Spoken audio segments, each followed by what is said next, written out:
JBM auto limited, ये company के बारे में हम लोग देखेंगे। ये कंपनी इनकॉर्पोरेट हुई थी 1983 में और ये कंपनी ई मोबिलिटी इंडस्ट्री से बिलोंग करती है। ये कंपनी का काम क्या है, मेजरली ज़्यादातर लोगों को पता होगा ये क्या करती है, ठीक है। फिर भी मैं, जो लोग नए हैं उनको नहीं पता है तो मैं बताना चाहूँगी। ये कंपनी बसेस बनाती है, फिर स्पेयर पार्ट्स बनाती है, एसेसरीज बनाती है, फिर जो बस बनाए हैं उसके मेंटेनेंस का कॉन्ट्रैक्ट भी लेती है। फिर आप यहाँ पे देखोगे तो मेटल कंपोनेंट बनाती है, टूल्स बनाती है, डाई बनाती है, मोल्ड बनाती है और इसके अलावा और भी रिन्यूएबल एनर्जी में, जो कि हम लोग आगे कवर करेंगे, ठीक है। तो ये कंपनी का मैन्युफैक्चरिंग यूनिट देखेंगे तो 17 मैन्युफैक्चरिंग यूनिट से इसके यूपी, महाराष्ट्र, गुजरात, ये सारे लोकेशंस में इसका मैन्युफैक्चरिंग यूनिट है। इसके अलावा कंपनी का क्लाइंटेल बहुत ही अच्छे हैं। यहाँ पे देखेंगे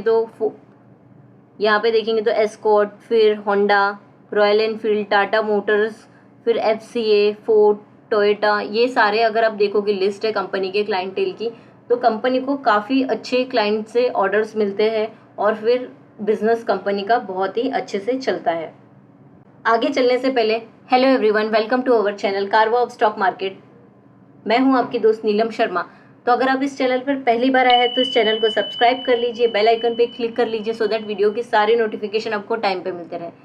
तो आज की इस वीडियो में हम लोग कवर करने वाले हैं कंपनी के फंडामेंटल एनालिसिस, टेक्निकल एनालिसिस देखेंगे, कंपनी को जो नए बिजनेस अपडेट्स आए हैं वो सारी चीज़ें कवर करेंगे। कंपनी के बारे में हम लोग देखेंगे कि कंपनी और आगे कितना ग्रो कर सकती है। तो इस वीडियो में हम लोग ये सारी चीज़ें कवर करेंगे। तो अभी हम लोग आ गए कंपनी के वेबसाइट पे। ये कंपनी की वेबसाइट है। अगर आप देखोगे तो कंपनी EV इकोसिस्टम से रिलेटेड सारा काम करती है। फिर यहाँ पे देखेंगे तो इलेक्ट्रिक व्हीकल्स बनाती है। यहाँ पे आप देख सकते हो कितनी अच्छी इमेज है यहाँ पे। तो आपने ये बस बहुत सारी बार देखी रहेगी। अलावा कंपनी जो चार्जिंग इंफ्रास्ट्रक्चर भी पूरा बना रही है। उसके अलावा आप देखोगे तो बसेस बना रही है, next gen urban mobility, then renewable energy से रिलेटेड सारा काम कर रही है। फिर environment management, waste to wealth, we are ready to wow. इसके अलावा इंटीग्रेटेड इंटेलिजेंस, यानी कि आर्टिफिशियल इंटेलिजेंस के बिजनेस में भी ये कंपनी है, ठीक है। तो ये देख लिया हम लोग ने कंपनी के अलग अलग बिजनेस डिविजन्स थे। इसमें आप अगर कंपनी का वेबसाइट ठीक से देखेंगे यहाँ पे आके तो कंपनी ने बहुत ही अच्छा से उनका जो लोकेशन है देखेंगे तो 25 लोकेशन में है, 10 कंट्रीज़ में इनका बिजनेस चलता है, ठीक है। उसके अलावा आप देखोगे कंपनी का लोकेशंस देखोगे तो south Africa, China, Hungary, Turkey, Italy, फिर USA, स्पेन, जर्मनी, इंडिया, ये सारे कंपनी के अलग अलग लोकेशन है जहाँ पे कंपनी अपना बिजनेस करती है। कंपनी का फंडामेंटल एनालिसिस देख लेंगे, कंपनी के फाइनेंशियल रेशियोज देखेंगे। तो कंपनी का मार्केट कैपिटलाइजेशन देखेंगे तो 22,096 करोड़ का है। करंट प्राइस इसकी, जब भी मैं ये रिकॉर्ड कर रही हूँ, उसका प्राइस है 1,870 रुपीज़ का। लो बनाया था इसने 608 का और हाई बनाया है इसने 2,428 का, यानी कि कंपनी ने काफ़ी अच्छा रिटर्न्स बना के दिया है। और स्टॉक का पी देखेंगे तो 146 है और इंडस्ट्री पी के कंपैरिजन में स्टॉक का पी बहुत ही हाई पे है। उसके अलावा बुक वैल्यू देखेंगे तो 90 है। फिर डिविडेंड यील्ड 0.07, फेस वैल्यू 2 है कंपनी की। फिर डिविडेंड पे आउट कंपनी देती है, मतलब थोड़ा बहुत डिविडेंड देती है कंपनी। डेट टू इक्विटी कंपनी के पास कर्जा है, ठीक है। करंट रेशियो देखेंगे तो 1.01, क्विक रेशियो है 0.78। उसके अलावा कंपनी का जो ROC है 11.8 है और ROE देखेंगे तो 12.9% का है। कंपनी का EV/EBITDA देखेंगे तो 44.6 का है। प्रॉफिट आफ्टर टैक्स देखेंगे तो 151 करोड़ का है। PEG रेशियो 12.2 का है। सेल्स ग्रोथ कंपनी की काफ़ी अच्छी है 15.7% का और प्रॉफिट ग्रोथ कम है क्योंकि अभी कैसे है कि मैन्युफैक्चरिंग चल रही है इसकी। उसके अलावा आप देखोगे सेल्स ग्रोथ में अभी रिसेंटली 3 दिन पहले यानी 19 को, आई थिंक कंपनी को 19 को ही, यस, 1390 इलेक्ट्रिक बसेस का ऑर्डर मिला है जिसका वैल्यू है 7,500 करोड़ का, जो कि कंपनी को 1 से 2 साल में कंप्लीट करने हैं। तो काफ़ी अच्छी ऑर्डर बुक है। तो इसका जो सेल्स तो आ गया इसके पास, ठीक है। तो इसका जो प्रॉफिट है वो भी जैसे जैसे मैन्युफैक्चरिंग होते जाएगी बसेस की, वैसे वैसे ऑर्डर जो भी इसका प्राइस है, प्रॉफिट ग्रोथ है, वो सब इंक्रीज होते जाएगा, ठीक है। तो स्कोप जो है फ्यूचर में काफ़ी अच्छा है। मतलब ऑलरेडी कंपनी ने बहुत अच्छी रिटर्न्स बना के दे दिए है, लेकिन इसमें थोड़ा जब भी करेक्शन आएगा तो इसमें SIP जैसा कर किया जा, क्योंकि कंपनी को फ्यूचर में और ऑर्डर्स मिलेंगी, जैसे कि ये ईवी चार्जिंग स्टेशन का पूरा इंफ्रास्ट्रक्चर बना रही है तो उसमें भी ऑर्डर्स मिलेंगे।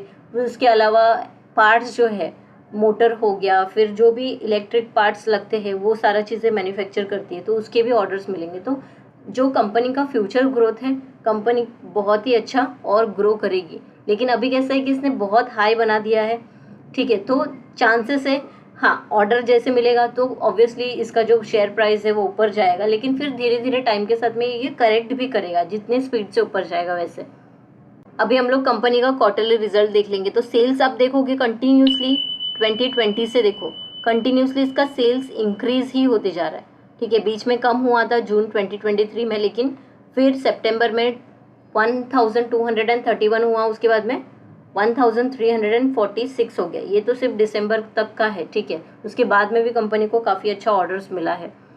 देन एक्सपेंसेस भी वैसे ही इंक्रीज होते जा रहे हैं जैसे सेल्स इंक्रीज होते जा रहा है। फिर ऑपरेटिंग प्रॉफिट आप देखोगे तो अच्छी खासी ऑपरेटिंग प्रॉफिट हो गई है कंपनी के पास। उसके अलावा ऑपरेटिंग प्रॉफिट मार्जिन देखेंगे तो 12% का है, प्रीवियसली 11% का था, ये भी इंक्रीज हो गया है। प्रॉफिट बिफोर टैक्स देखेंगे तो ये भी काफ़ी अच्छा है, इंक्रीज होते जा रहा है। नेट प्रॉफिट देखेंगे तो ये भी इंक्रीज होते जा रहा है। तो क्वार्टरली रिजल्ट और जो कंपनी के फाइनेंशियल रेशियोज देखे हम लोग ने काफ़ी अच्छे हैं। कंपनी फंडामेंटली मुझे स्ट्रांग लग रही है। अभी हम लोग कंपनी का प्रॉफिट एंड लॉस स्टेटमेंट देख लेंगे। तो यहाँ पे हम लोग देखेंगे कंपनी का सेल्स, ये ट्रेलिंग 12 मंथ का है और ये मार्च 2023 का है, ठीक है। तो अभी इसके अंदर 4th क्वार्टर का रिजल्ट आएगा तो ये और भी अच्छा परफॉर्म करेगा, राइट। आपने अंदाज़ा लगा ही लिया और रहेगा। यहाँ पे देखो 3857 का करोड़ का था, ठीक है, और ये ऑलरेडी प्रीवियस ईयर को क्रॉस कर चुका है सेल्स के मामले में, ठीक है। अभी इसका एक क्वार्टर का रिजल्ट इसमें ऐड होगा तब ये जहाँ पे आप देखोगे ये और भी इसके अच्छे नंबर आएंगे। एक्सपेंसेस भी वैसे ही इंक्रीज होते जा रहे हैं। अगर आप यहाँ पे देखोगे प्रॉफिट बिफोर टैक्स तो ये भी इंक्रीज हो गया है। एंड देन नेट प्रॉफिट भी कंपनी का काफ़ी अच्छा है 160 करोड़ का। EPS देखेंगे तो कंटिन्यूसली ये भी इंक्रीज होते जा रहा है। तो प्रॉफिट एंड लॉस स्टेटमेंट भी काफ़ी अच्छी है कंपनी की। कंपनी का कंपाउंडेड सेल्स ग्रोथ देख लेंगे तो 3 इयर्स का देखेंगे तो 26% का है और ट्रेलिंग 12 मंथ का 16% का है। प्रॉफिट ग्रोथ देखेंगे कंपनी का 22% का है 3 इयर्स में, और यहाँ पे ट्रेलिंग 12 मंथ का देखेंगे तो -17%। तो ये नेगेटिव है। ये क्यों नेगेटिव है? क्योंकि कंपनी को सेल्स मिल रहा है, ठीक है, ऑर्डर्स मिल रहे कंपनी को, लेकिन अभी कंपनी उसको जब भी सेल करेगी, मतलब जब भी वो बसेस मैन्युफैक्चर करके डिलीवर करेगी तो फिर उसको वैसे प्रॉफिट ग्रोथ आएगा इसमें, ठीक है। तो CAGR देखेंगे तो काफ़ी अच्छा परसेंट है CAGR का 193%। तो ये क्यों इतना इंक्रीज हुआ है? क्योंकि कंपनी का जो शेयर प्राइस है बहुत ही अच्छा इंक्रीज हुआ है। रिटर्न ऑन इक्विटी देखेंगे तो कंपनी का 13% का है, 3 इयर्स का देखेंगे तो 13% का है। तो अभी हम लोग कंपनी का कैश फ्लो देख लेते हैं। तो कैश फ्लो में देखेंगे तो ऑपरेटिंग एक्टिविटी से देखेंगे तो 484 है, प्रीवियसली माइनस में था। इन्वेस्टिंग एक्टिविटी का देखेंगे तो माइनस में है, और इसका जो फाइनेंसिंग एक्टिविटी है ये कम है। लेकिन जो अभी मार्च में आएगा इसका वापस से Q4 का रिजल्ट, तो काफ़ी इसके नंबर अच्छे आने वाले हैं। क्यों? क्योंकि कंपनी को काफ़ी अच्छा ऑर्डर बुक है। कंपनी अभी कितना फास्ट स्पीड में कंपनी जो ऑर्डर लिया है उसको डिलीवर कर रही है, वो रिजल्ट आने के बाद पता चलेगा। रेशियोज देख लेते हैं। तो डेटर डे देखेंगे हम लोग तो 44 हो गया है, ठीक है। और कंपनी का जो कैश कन्वर्जन साइकिल है वो काफ़ी अच्छी है, 43 का है। डे पेएबल देखेंगे तो 59 का है। देन इन्वेंट्री डे देखेंगे तो 57 का है। तो काफ़ी अच्छा ये जो इसका रेशियोस है बहुत ही अच्छे हैं। फिर वर्किंग कैपिटल डे देखेंगे तो 79 का है। तो ये भी कंपनी ने इम्प्रूव किया है। फिर अभी हम लोग कंपनी का शेयर होल्डिंग पैटर्न देख लेते हैं।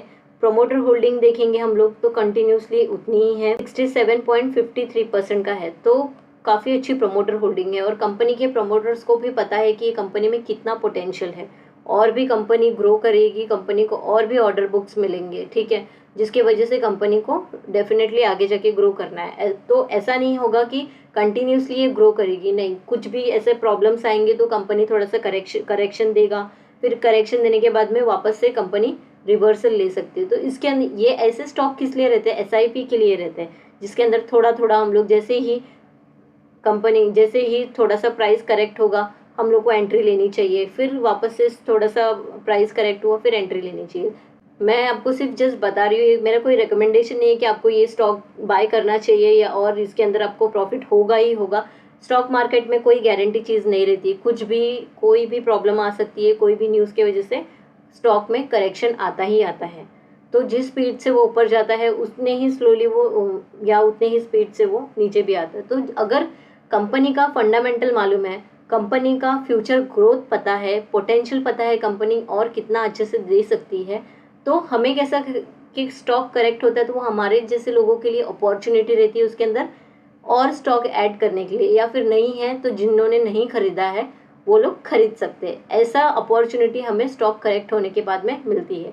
तो ऐसे अपॉर्चुनिटी को मिस नहीं करना चाहिए। ऐसे केस में क्या करना चाहिए कि अगर आपने कोई फंडामेंटल एनालिसिस देखा है, आपको अच्छा लग रहा है, तो एक एक्सेल शीट में मेंटेन करके रखना चाहिए कि हाँ, या फिर जीटीटी लगा के रख देना चाहिए कि हाँ ये इतने पे आएगा, मुझे इसका फंडामेंटल अच्छे से पता है और ये इतने पे आएगा तो मैं बाय कर लूँगी या कर लूँगा। ठीक है, उस हिसाब से आप यहाँ पे देखेंगे तो पब्लिक का होल्डिंग देखेंगे तो 29.62 का है। फिर डीआई ने भी अपनी होल्डिंग थोड़ी सी इंक्रीज की है और एफआई की होल्डिंग देखेंगे तो उन्होंने भी स्टेक बढ़ाया है इसके अंदर। तो यानी कि इसके अंदर जो पोटेंशियल है वो एफआई को भी पता है और डीआई को भी पता है, प्रमोटर्स को भी पता है। ठीक है, तो ये कंपनी मुझे फंडामेंटली बहुत ही स्ट्रांग लग रही है। अभी हम लोग इसका टेक्निकल देख लेते हैं। ये JBM ऑटो का टेक्निकल चार्ट, यहाँ पे आप देखोगे तो कंपनी ने कितने अच्छे से प्रॉफिट बना के दिया है, लोगों को पैसे बना के दिए। ठीक है, यहाँ पे कंपनी स्ट्रेट कंटिन्यूसली भाग रही थी। ठीक है, जिसके वजह से कंपनी ने करेक्शन दिया। उसके बाद में कंपनी को ऑर्डर मिलने के बाद में काफ़ी अच्छा कंपनी ने प्राइस मूवमेंट दिया था। उसके बाद में आप देखोगे कि अपने ये सपोर्ट पे आ गई है। ठीक है, तो यहाँ पे कंटिन्यूसली ट्राई कर रहे हैं कि यहाँ से वो ऊपर जाने के लिए, लेकिन अभी कैसा है कि इसमें करेक्शन आने की चांसेस ज़्यादा है। ठीक है, तो हो सकता है कि इसमें और करेक्शन आए तो बहुत सारे लोगों के लिए एक अपॉर्चुनिटी होगी, जिन लोगों को इसका बिजनेस पता है बट उनके पास नहीं है स्टॉक, तो उन लोगों के लिए ये एक अपॉर्चुनिटी होगी कि हाँ फ्यूचर में ये यहाँ से भी और ऊपर जा सकता है। इसके लिए जैसे ही ये और करेक्ट करेगा इसके अंदर SIP किया जा सकता है, थोड़े थोड़े स्टॉक्स ऐड किए जा सकते हैं। बट ऐसा नहीं करना कि आपके पास 100 मतलब फॉर एग्जांपल आपके पास 10,000 है तो 10,000 के पूरे ले लो, नहीं, थोड़े थोड़े लेने का मतलब थोड़ा गिरेगा फिर लेने का। तो ऐसा नहीं है कि गिरते ही जाएगा, नहीं ऐसा नहीं है। हाँ, आपने एक बार एंट्री ली, फिर हो सकता है कि ऊपर चला जाए, फिर उसके बाद में और ऊपर जाते जाए। ठीक है, तो मेरा ऐसा है कि जैसे ही करेक्शन आता है तो उसके अंदर एंट्री लेनी चाहिए या फिर शांति से बैठना चाहिए। अगर आपको पोटेंशियल और भी पता है कि हाँ करेक्ट ऊपर जा रहा है और ऊपर जा सकता है तो आप इसमें डेफिनेटली एंट्री ले सकते हो।